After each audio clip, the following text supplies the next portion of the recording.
인간이 사회적 동물이라고 하는 말은 개인이 독립적인 존재가 아니라 타인과 끊임없이 관계를 맺으며 존재한다라고 하는 뜻입니다. 인간은 출생과 더불어서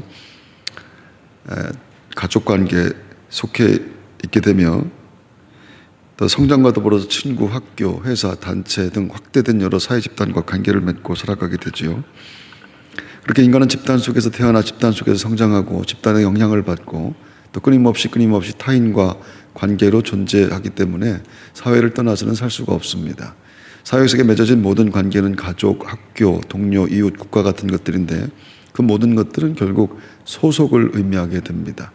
가족이나 국가처럼 내 의지와 관계없이 주어지는 것이 있고 학교나 또 회사처럼 자신이 선택하는 것도 있을 겁니다.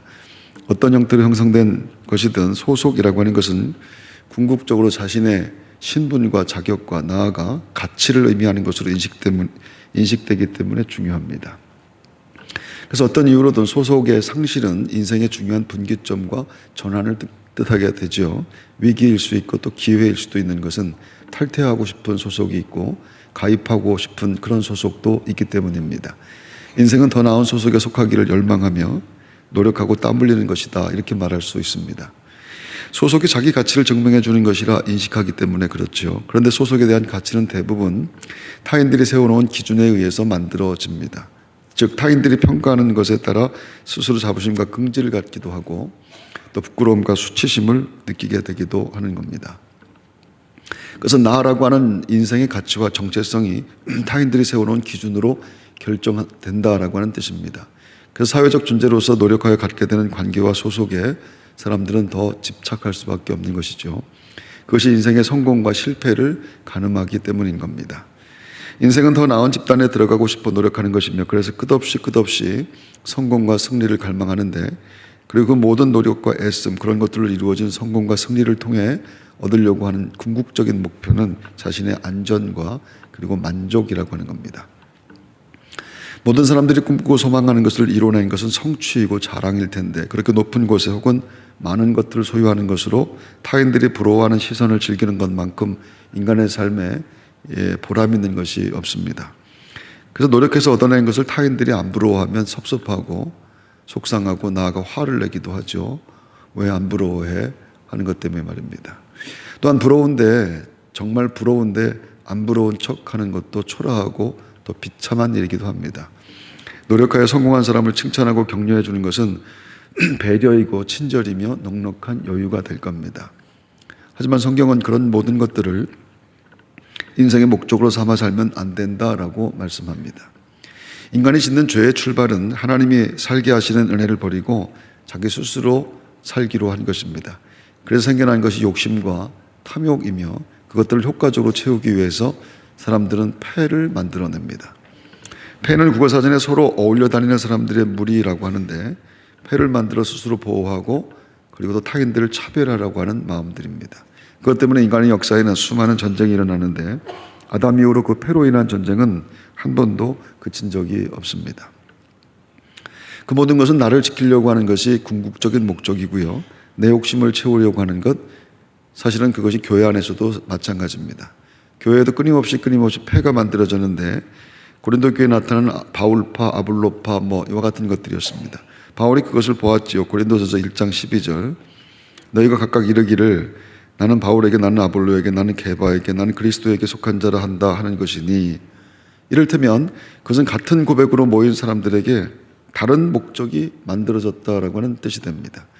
성경은 그렇게 끼리끼리 모여 다른 사람들과 차별된 사람과 관심을 주고받는 것, 자신들의 유익을 위해서 자기들끼리 의리를 지키는 자들을 당짓는 자라고 말합니다.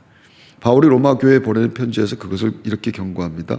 로마서 2장 6절에서 8절입니다. 하나님께서 각 사람에게 그 행한 대로 보응하시되 참고 선을 행하여 영광과 존귀와 썩지 아니함을 구하는 자에게는 영생으로 하시고 오직 당을 지어 진리를 쫓지 아니하고 불의를 쫓는 자에게는 노와 분으로 하시리라. 유다는 이 사람들을 유다서 1장 99절에 경건하지 않은 정욕대로 행하며 조롱하는 자들, 분열을 일으키는 자며 육에 속한 자며 성령이 없는 자라고 규정합니다. 그런 것은 고린도 교회에도 있었었는데 고린도후서 12장 21절 또 다툼과 시기와 분냄과 당 짓는 것과 비방과 수군거림과 거만함과 혼란이 있을까 두려워하고 라고 하죠. 사도들이 교회에서 일어나는 당 짓는 것을 그렇게 경계한 것은 그만큼 그런 일이 교회에 많았다라고 하는 것, 그리고 그런 일은 절대 안 된다라고 하는 그런 뜻일 겁니다. 무엇보다 자기의 욕심과 이익을 위해서 패를 만드는 것은 교회의 목적과 정확하게 불일치합니다. 또한 그것은 주의 몸된 교회를 분열시키는 더할 수 없는 죄가 되었던 겁니다.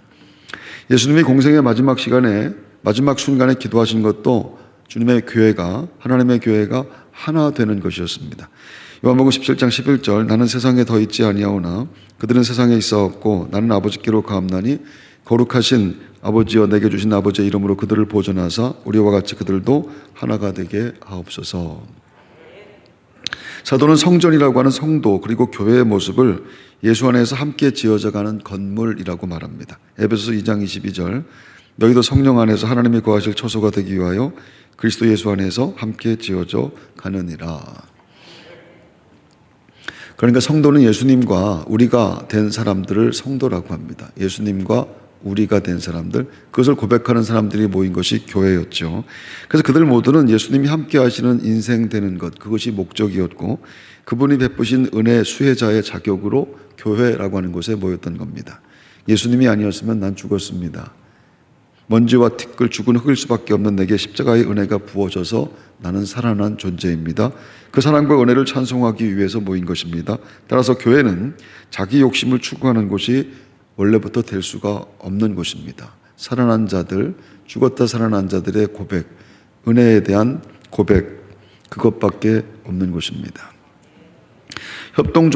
협동조합처럼 서로 협력하여 공동의 이익을 창출하는 것이 아닌데 그리스도 예수 안에서 함께 지어져 간다라고 하는 것은 옛사람은 죽고 새 사람으로 산다라고 하는 것, 그 자기 부인을 목적으로 삼았다라고 하는 뜻이기 때문입니다. 나는 없고 주님의 은혜만 있습니다. 이 고백이 우리가 지금 이곳에 모여 있는 이유, 현장이든 영상이든 이 성전으로 모인 모든 성도들의 목적인 것입니다. 그래서 교회는 하나님의 은혜, 하나님의 영광만 나타나면 됩니다. 누구도 예배하는 성전에서 자기를 드러내거나 자랑할 것이 없습니다. 귀 있는 자는 들을지어다. 그것을 바울은 모든 교회 앞에서 이렇게 선포하는 겁니다. 고린도전서 15장 10절 그러나 내가 나된 것은 하나님의 은혜로 된 것이니 내게 주신 그의 은혜가 헛되지 아니하여 내가 모든 사도보다 더 많이 수고하였으나 내가 한 것이 아니요 오직 나와 함께 하신 하나님의 은혜로라. 교회는 하나님의 은혜만 있는 겁니다. 어떤 종류의 인간의 공로와 업적도 교회는 없습니다. 하나님이 주인이시며 하나님만 주인이시며 하나님이 우리를 위해 하신 일만 드러나며 그분의 영광만 나타나는 곳이죠. 여러분 모두에게 이것이 분명하면 크게 아멘 하십시오. 할렐루야. 의리라고 하는 말은 국어사전에 사람이 살아가는 데 있어서 마땅히 지켜야 할 바른 도리라고 합니다. 사람 사는 모든 공동체에는 지켜야 될 도리가 있는데 그러나 의리라고 하는 것이 늘 윤리적이고 도덕적인 것 혹은 사회 정서에 적합한 것은 또 아닙니다. 선한 목적이 아닌 공동체나 집단일 경우에는 의리를 지키는 것이 오히려 사회에 피해를 주는 것이 스스로에게도 피해를 주는 것이 되기 때문에 그렇습니다. 이를테면 폭력배나 도둑, 옳지 않은 것을 목적으로 만들어진 공동체에서 지켜지는 의리 같은 것들입니다. 열심히 의리를 지킬수록 스스로와 타인들을 위험하게 만들기 때문인데 의리는 정말 좋은 말인데 의리를 지키면 더 비참하고 초라해지고 나아가 위험해집니다. 그래서 의리 함부로 지키면 안 되는데 세상과 사회, 이 세상과 교회에는 잘못된 의리를 지키다 망한 사람들 정말로 많습니다. 예수 그리스도는 하나님이신데 가장 높은 곳에 계신 가장 존귀한 분이 세상에 내려오셨고 그분이 내 죄를 대신해 십자가에 죽으셨습니다. 우리는 이곳에서 그 희생과 사랑과 구원을 고백하며 찬송하는데 그것만 이곳에 모인 우리의 목적입니다. 이렇게 고백하는 겁니다. 예수님은 그렇게 모인 자들에게 자기 십자가를 지라고 말씀하셨지요. 아무든지 나를 따라오려거든 자기를 부인하고 날마다 제 십자가를 지고 나를 따를 것이니라. 자기를 부인하고 라고 하는 말은 이기적인 삶에서 발생하는 욕심과 탐욕의 삶을 포기해야 된다라고 하는 그런 뜻입니다. 바울이 그 십자가를 지고 하는 말이 내가 그리스도 예수 우리 주 안에서 가진 바 너에게 대한 나의 자랑을 두고 단언하노니 나는 날마다 죽노라. 나는 날마다 죽는다. 그리고 스스로 십자가에서 죽었다 고백을 했을 때 언제나 그의 삶에는 예수 그리스도의 놀라운 능력이 나타나기 시작했던 겁니다. 그는 복음을 전하며 쫓겨다닐 때, 감옥에 갇히거나 매를 맞을 때, 위협을 당할 때, 그리고 마지막 순교의 순간까지 그는 혼자일 때가 없었습니다. 주께서 그를 붙잡고 계셨는데 바울이 그것을 알았지요. 그래서 언제나 바울은 담대합니다. 바울은 언제나 당당하고요. 바울에겐 두려울 것이 없습니다. 세상은 알 수도 없는 평안이 그를 온통 지배해 버렸던 겁니다.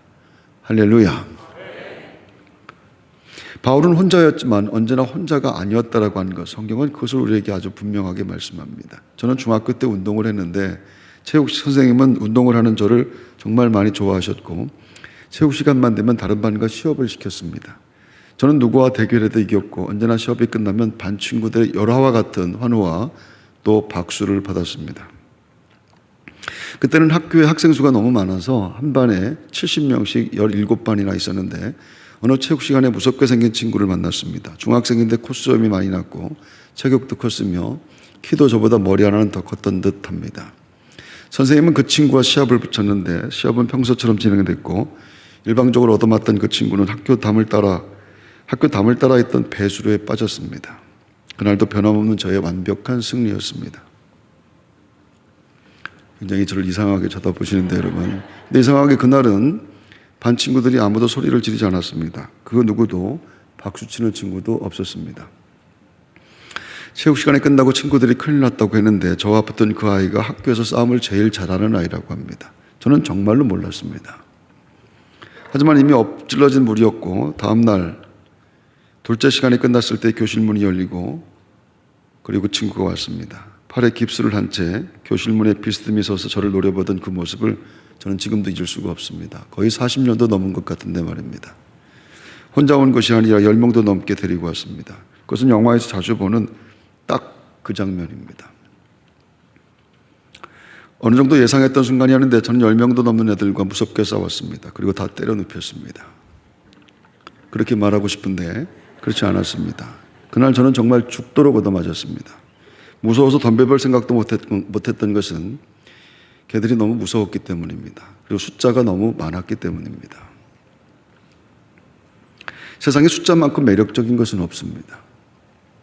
인간 역사에 가장 중요한 것이 숫자인데 재산이나 능력도 숫자로 한 사람의 가치를 평가하고 그것은 사람도 마찬가지입니다. 알고 있는 사람의 숫자는 그대로 힘이고 능력이며 그의 재산이 됩니다. 국민의 숫자가 국력이고 회사나 학교도 숫자로 평가되죠. 사람이 모이는 것 그리고 사람들을 모을 수 있는 것보다 더 큰 능력은 없는 겁니다. 어떤 목적으로든 사람들이 모이면 무조건 힘이 만들어지는데 그리고 힘은 언제나 사람들이 모여진 목적에 의하여 분류되고 사용됩니다. 목적이 분명하고 그 가치가 보편적이고 매력적이면 사람들이 많이 모이고 모인 사람들의 숫자에 비례하여 힘이 생산되게 됩니다. 숫자가 힘인 것입니다. 인간 역사는 그렇게 모여 힘을 만들어 나누고 사용하여 왔습니다. 그 공동체의 성격과 목적에 따라 생산적이거나 파괴적으로 사용되었지요. 많은 사람들을 살려내기도 했고 한 시대를 초라하고 비참하게 만들기도 했던 겁니다. 그것은 사실은 교회도 마찬가지입니다. 교회도 사람들이 모여 힘을 만들어내는 곳인데 교회가 갖게 되는 힘은 더 강력하지요. 교인의 숫자가 많은 교회는 한 나라의 정부도 하지 못하는 일을 할 수 있을 정도의 힘을 갖게 됩니다. 교인들은 목숨까지 바치며 교회를 오기 때문입니다. 하지만 반대로 온 국민을 힘들고 고통스럽게 만들 수도 있습니다. 그래서 숫자가 중요한 것이고 모임의 목적이 분명한 것이 중요할 겁니다. 하지만 성경은 숫자를 말하지 않습니다. 하나님 나라가 숫자로 평가되지도 않습니다. 하나님 나라는 언제나 역사 속에 한 사람을 통해서만 이루어져 온 것이 맞습니다. 하나님께 온전히 헌신된 사람, 진실하게 예배드리는 한 사람 말입니다. 언제나 그 한 사람으로 한 시대가 만들어졌는데 이를테면 아브라함이나 요셉이나 모세와 다윗, 사무엘 그리고 각 시대마다 세워졌던 선지자들입니다. 한 사람이 가문을 일으켰고 한 사람 때문에 한 국가가 회복됐으며 한 사람 사는 날 동안에 한 민족이 평안했다. 성경을 아무리 보아도 성경은 한 사람만 얘기합니다. 성경은 사무엘이 사는 날에 하나님께서 원수의 나라 블레셋을 막아주셨다라고 말씀하죠. 사무엘상 7장 13절, 이에 블레셋 사람들이 굴복하여 다시는 이스라엘 지역 안에 들어오지 못하였으며 여호와의 손이 사무엘이 사는 날 동안에 블레셋 사람을 막으심에, 한 사람으로 한 민족을 막아버렸습니다. 한 민족의 믿음도 한 사람 때문에 지켜졌습니다. 여호수아 24장 31절, 이스라엘이 여호수아에 사는 날 동안과 여호수아 뒤에 생존한 장로들 곧 여호와께서 이스라엘을 위하여 행하신 모든 일을 아는 자의 사는 날 동안 여호와를 섬겼더라. 하나님은 시대마다 그 한 사람을 세우시는 겁니다. 그 한 사람을 통해서 한 가정을 보호하시고 한 가문을 일으키시며 그 한 사람을 통해서 한 시대가 안전하게 보호되었다라는 말씀들 말입니다. 그 한 사람은 패를 만들지 않습니다. 그 한 사람은 패거리를 만들어서 힘을 자랑하지 않습니다. 언제나 주의 도우심으로 살 뿐이죠. 그 한 사람들이 모였을 때 그들은 하나님의 군대들이 되었고, 그래서 거칠 것 없이 믿음으로 행진했으며 그들을 통해서 하나님 나라가 계속해서 이루어져 왔습니다. 성도는 내가 그 한 사람 되는 것을 소망하며 예배하는 사람들을 성도라고 하는 겁니다. 그래서 성도는 타인과 비교해서 우쭐거리지 않고 불리한 조건에서 낙심하지 않으며 패거리를 만들어서 힘을 과시하려고 하지 않습니다. 하나님 앞에 서 있기만을 소망합니다. 하나님 앞에 온전하게 서 있기만을 소망하는 것. 그래서 한 사람인데 한 사람일 수가 없는 것이죠. 그에게 만군의 여호와 하나님이 함께 하시기 때문입니다. 할렐루야. 제가 미국에서 목회를 할 때는 30대 초반이었는데, 그때로부터 20년 넘게 지났는데, 그때부터 같이 신앙생활을 했던 사람들 중에는 특별한 하나님의 말씀을 들은 사람들이 있었습니다. 그들 중 그분들은 대부분 목사가 되거나 선교사가 되었는데, 미국에서 목회하는 사람도 생겼지만 캄보디아나 케냐나 우간다 그리고 남수단 같은 곳에서 지금까지 선교하고 있습니다. 벌써 20년도 넘었는데 이따금씩 전해오는 소식은 언제나 감동이고 감격입니다. 그분들에겐 모두 동지들이 있습니다. 부모 자식보다 더 아껴 기도하고 돕는 사람들이 그분들에겐 다 있습니다.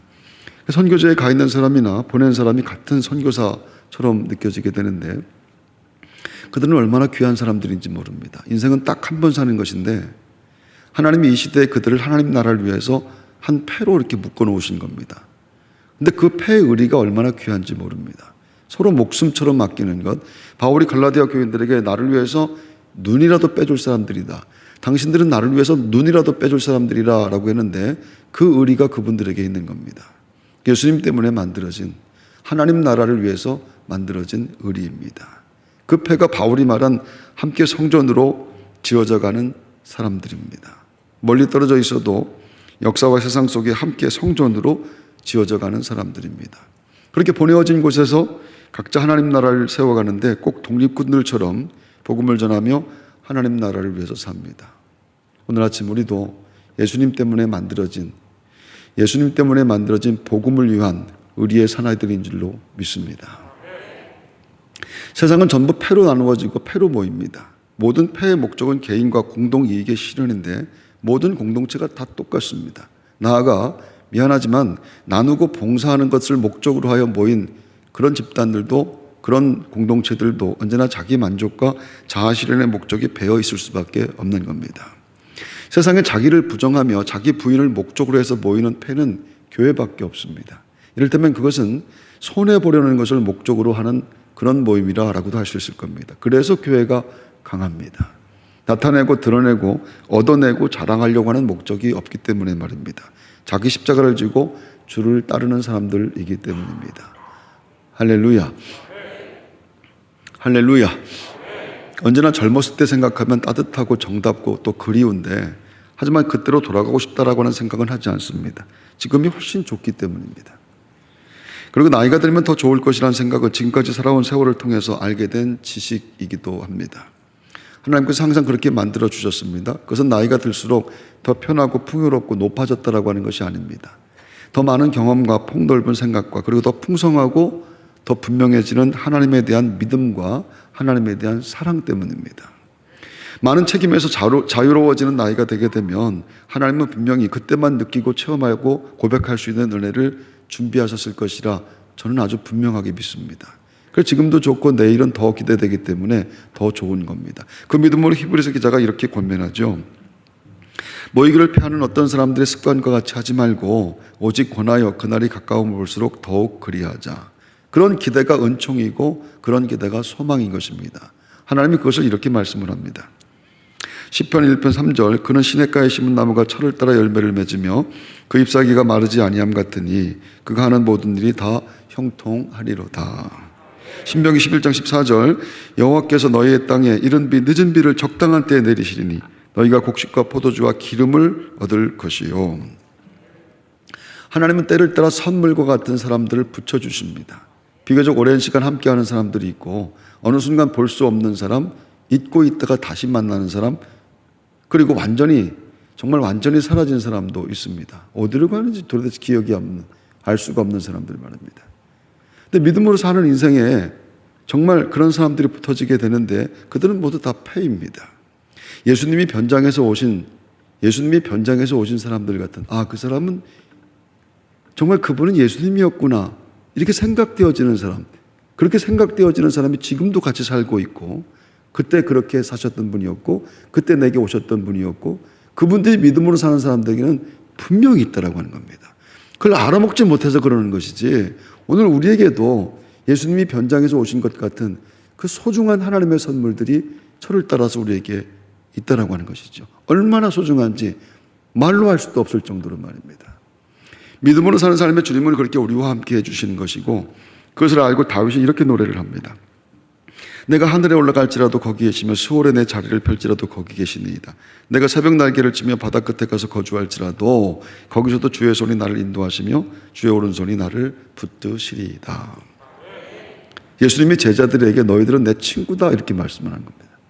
누가복음 12장 4절 내가 내 친구 너희에게 말하노니 이렇게 말씀하죠. 요한복음 15장 15절에도 말씀합니다. 너희를 친구라 하였노니 내가 내 아버지께 들은 것을 다 너희에게 알게 하였음이라. 하나님은 십자가로 구원하신 우리 모두를 아브라함처럼 친구라고 말씀합니다. 그분은 십자가에 죽으셔서 우리를 살리신 친구인데 하지만 우리는 그 친구를 사랑하지 못합니다. 너무 많이 실수하고 그리고 너무 많이 포기합니다. 예수님을 팔았던 유다나 배신했던 베드로와 다를 것이 없어서 그들을 비난할 것도 없습니다. 도대체 의리를 찾아볼 수가 없다라고 하는 것이죠. 그분은 나를 위해서 십자가에서 자기 목숨까지 버리신 분인데 그리고 나를 친구라고 말씀하는데 도대체 그 친구와 나는 그 친구에 대해서 의리를 찾아볼 수가 없다라고 하는 겁니다. 우리에게 의리를 지킬 능력이 없다라고 하는 겁니다. 그런데 하나님이 그럼에도 불구하고 끝까지 지키신다고 약속하십니다. 마태복음 28장 20절 볼지어다 내가 세상 끝날까지 너희와 함께 하리라. 나는 못 지키는 약속을 하나님이 지켜주신 것, 그것이 우리가 붙잡은 소망인 것입니다. 나는 그분을 사랑하지도 못하는데 나는 그분을 사랑한다고 입으로만 말하지 내 삶으로 그것을 말하지 못하는데 그분의 나를 향한 사랑은 변하지 않는 것 말입니다. 성도는 믿음의 삶에 그것이 깨달아져서 감사와 사랑이 터져 예배하는 사람들을 성도라고 하는 겁니다. 그 한 사람 하나님의 편으로 살고 싶은 것, 정말 그럴 수 있는 힘은 내게 없지만은 하나님께서 그럴 수 있도록 지켜주실 줄 나는 믿습니다. 사순절에 십자가 지고 가는 삶에 그 소망 가지고 승리하는 분들 여러분 모두가 다 되시기를 주의 이름으로 축원합니다.